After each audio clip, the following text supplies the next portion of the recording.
Welcome back to another episode of NBA by Jellyman on Tuesday, March the 14th. As we mentioned, we will be doing a duplicate this week, so we were trying to get it out yesterday, but unfortunately got stuck in Darwin, so it is out on Tuesday, March the 14th, and we'll have another one coming this Friday as well.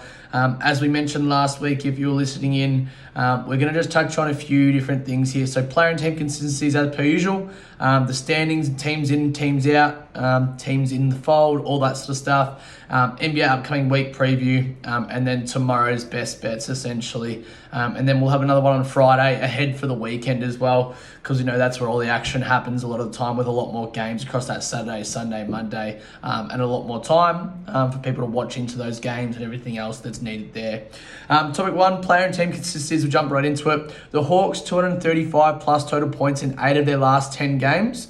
Young, 28 plus points in his last 4 games, 7 plus assists in his last 15 games there. For the Celtics, they've actually lost 4 of their last 6 games. And then Tatum, 30 plus points in 3 of his last 4 games, only had 22 against the Rockets today. And Malcolm Brogdon, 18 plus points in 3 of his last 4 games. For the Nets, they've won 5 of their last 6 games. Bridges, 25 plus points in 5 of his last 6 games. And Dinwiddie, 8 plus assists in 7 of his last 8 games. The Hornets, Rozier, 21 plus points in his last 4 games. For the Bulls, LaVine, 27 plus points in his last 5 games. And the Big Vooch, 9 plus rebounds in his last 5 games as well. For the Cavs, they've won their last 4 of their last 5 games, or 4 of their last 5 games. Garland, 21 plus points in 4 of his last 5 games as well. The Mavericks, they've actually lost their last 3 games without Luka and Kyrie at the moment. Kyrie should be back for their next game. The Nuggets, they've actually lost their last 3 games as well. Jokic, 11 plus rebounds in his last 17 games there. So yeah, the Nuggets obviously losing quite a few in a row. And it's maybe because they're at the top of the standings, not taking games as seriously. It's an interesting one to look into. The Warriors, 235 plus total points in their last 4 games. Curry, 27 plus points in 4 of his last 5 games. And Thompson, 22 plus points in 5 of his last 6 games in their last. The LA Clippers, they've won their last 3 games. Paul George, 22 plus points in 8 of his last 9. For the Lakers, D'Angelo Russell's come back on fire, 33 and 28 points in his 2 games since returning from injury. And then also 8 plus assists in his last 2 games as well. Anthony Davis has been quiet the last 2 games as well, sort of deferring to others. The Grizzlies, they've won their last 3 games, although 2 of those were against the Mavericks, who didn't have Luka and Kyrie. Bane, 21 plus points in 4 of his last 5. Also 5 plus assists in his last 5 games. For the Heat, Butler, 24 plus points in his last 5 games. And for the Bucks, they've won 20 of their last 22 games with a win against Sacramento today. Giannis had 31 points in 44 of his last 5 games. Obviously had 46 today. Holiday, 7 plus assists in his last 7 games. For the Wolves, Edwards, 27 plus points in his last 4 games. And for the Pelicans, CJ, 22 plus points in 5 of his last 6 games. Been without Ingram the last couple of games as well, though. For the Knicks, RJ Barrett, 25 plus points in 4 of his last 5 games. No Brunson at the moment for the Knicks. Randall, 8 plus rebounds in his last 7 games. For the OKC Thunder, SGA, 33 plus points in his last 4 games, but not playing on back-to-backs at the moment. Booker, 28 plus points in his last 5 games. Did have 32 today against the Warriors. Paul, 9 plus assists in 5 of his last 6 games. And Big Ayton, 11 plus rebounds in 6 of his last 8 games. For the 76ers, they've won their last 5 games. Embiid's had 31 plus points in his last 6 games. And then Harden, 10 plus assists in 4 of his last 5 games as well. The Kings obviously lost today, but they've won 8 of their last 10 games. Fox has had 25 plus points in 10 of his last 12. And Sabonis a triple-double in 3 of his last 4 games as well. Actually had something like 15 or 14 assists to go along with 17 rebounds. The Raptors, they've lost their last 3 games. Van Vliet has been impressive of late, 8 plus assists in his last 8 games. For the Jazz, no Clarkson at the moment, but Markkanen, 31 plus points in 3 of his last 4 games. And for the Wizards, Beal, 24 plus points in 4 of his last 5 games. And Porzingis, 22 plus points in 7 of his last 8 games. As always, in the show notes will be all those stats for you to use across the upcoming days. And as mentioned, Friday, we will have another segment updating those stats and potentially adding a couple people in, taking a couple people out, etc., depending on what happens across the next couple of days. Topic 2, standings and the teams in, teams out. So obviously the West, you've got Denver up top there, 4.5 games ahead of Memphis, hence why they might have lost a few in a row there. They're sitting at 46 and 22. So obviously, quick math here. They've had 68 games. They've obviously got 14 games remaining. The Grizzlies obviously 41 and 26 at the moment, 4.5 games behind. And then the Kings 40 and 26 as well, half a game behind the Grizzlies, 5 games behind the Nuggets.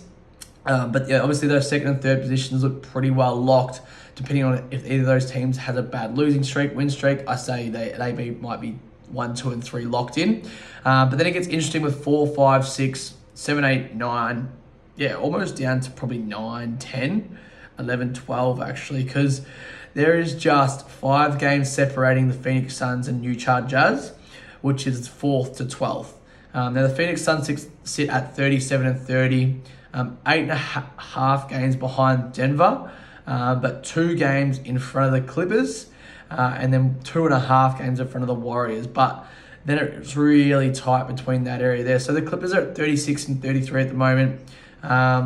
They're obviously, it just really depends how the rest of the season goes. So anywhere from the Suns to the Jazz. So you got the Suns 37 and 30, Clippers 36 and 33, the Warriors 35 and 33, the Wolves 35 and 34 in 7th in that playing game, the Mavericks 34 and 35, so with a losing record now.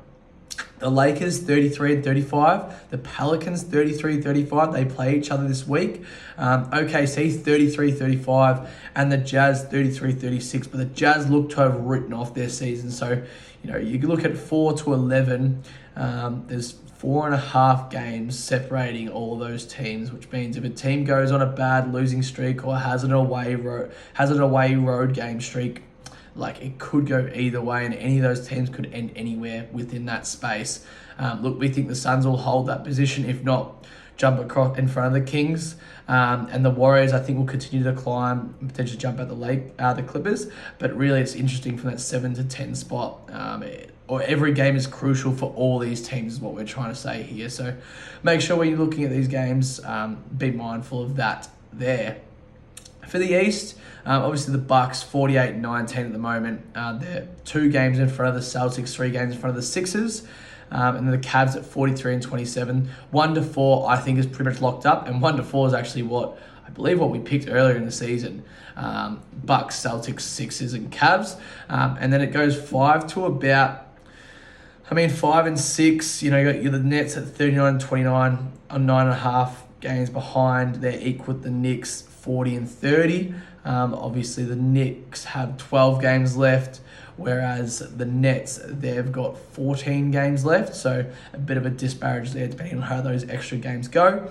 Then you got the Heat. They're another 3 games behind the Knicks in 7th now after dropping a few. They're at 37 and 33. But then they've got a 2.5 game lead on the Hawks, who are 34 and 35. So really, that 1 to 7, I think, is pretty locked in. It's the next 5 teams. We get the Hawks, Raptors, Bulls, Wizards, Pacers. Now the Pacers with Halliburton injured again. I think they're out of it, but the Wizards are close. The Bulls could drop back out. The Raptors can't win away from home. And the Hawks, I think 1 to 8 is pretty solid there. But who knows if the Raptors or Bulls could get hot at any one stage, or in the playing game get hot as well. Because the Bulls can turn up super good in one game and then not turn up the next. Similar to the Raptors, they can play really well because they defend the team's best player, but then not show up the next game. And the Hawks can just score the ball at will as well. So that sort of 8 to 11 position is quite interesting, because you also got the Wizards there who have Beal, Kuzma, and KP, who can all get hot at any stage and score the ball well. But that's a quick deep dive into, I guess, the Eastern and Western Conference at the moment. We'll sort of touch on that once a week, not twice a week. We might touch on something like player points, player rebounds, and consistency in that space, being a deep dive into that area. Topic 3, the NBA upcoming week. So rather than the upcoming week, we've got upcoming Wednesday, Thursday, Friday, because we'll do one Friday afternoon. For Wednesday, we've got the Wizards. They need a win against the Pistons. The Raptors need a win against the Nuggets. The Lakers should beat the Pelicans. The Nets at Thunder, 50-50 for us, but looking at the player props of Bridges and SGA. The Bucks at the Suns, both teams coming for back-to-back 50-50. Who plays? Who knows? But if Giannis plays and Booker plays, both their player points. And the Knicks at the Blazers, the Knicks should win that one. I think the Blazers are now out of playoff contention as well there. Thursday's games got the Sixers at the Cavaliers, 50-50. Grizzlies at the Heat. The Heat need the win. Grizzlies average on the road. The Kings at the Bulls. The Kings have the better squad, so should be the Bulls and wanting to bounce back from a loss against the Bucks. The Lakers need a win at the Rockets. The Celtics, obviously 2-4 from their last 6. They need a win versus Minnesota to get back on track. The Mavericks actually need to beat the Spurs now, depending on who's healthy. If it's just Irving healthy, look at his player points as well. But the Mavericks need every win they can get. And then the Warriors at the Clippers, 50-50. I mean, they're literally right next to each other in the standings, so that'll be a very interesting game to watch.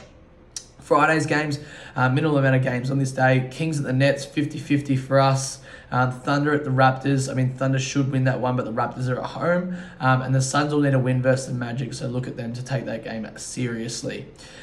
Last but not least, topic 4, looking at some best bets in tomorrow, sort of already explaining, obviously, the Wizards needing a win, but we'll go into into it in a bit more depth. So the line's minus 11.5, definitely don't like that. But looking at maybe Kristaps Porzingis points or Kuzma points, we'll have more of a deeper dive look into that one. The Raptors are actually favoured against the Nuggets 187 to 197. Now, depending on who's playing, we'll need to check in on that and what that looks like. The Lakers are actually not favoured against the Pelicans. Now, if the Pelicans don't have Ingram, I like the Lakers in that one, but it really depends who's healthy once again, as we always discuss. Nets and the Thunder. The Thunder are actually favoured at home if SGA does play, and the Thunder are at home. I think they're a winner there, but the total points probably will go over in that one as well. The Magic and the Spurs, staying away from that one. The Bucks and the Suns. The Bucks are favoured at 188. The Suns are 204. Depending on, obviously, if Giannis plays there, the Bucks could be good in that one. And then the Knicks at the Blazers, 178 for the Knicks is good value there, 208 compared to the Blazers. But then also Lillard points over could be a goer because he is at home. That is all for this evening. As always, we've sort of cut down, as we mentioned last week, we've cut down on these to make it a bit shorter, a bit quicker, get you the value you need, and then jump away and do another one later in the week. Along with tomorrow night, we'll have AFL season preview and round 1 preview, along with NRL round 2 review and round 3 preview. As always, go to like, follow, and subscribe on Facebook, Instagram, YouTube, all that good stuff there. Hopefully this gives you what you need for the next few days of punting. Any questions, feel free to reach out. Thank you.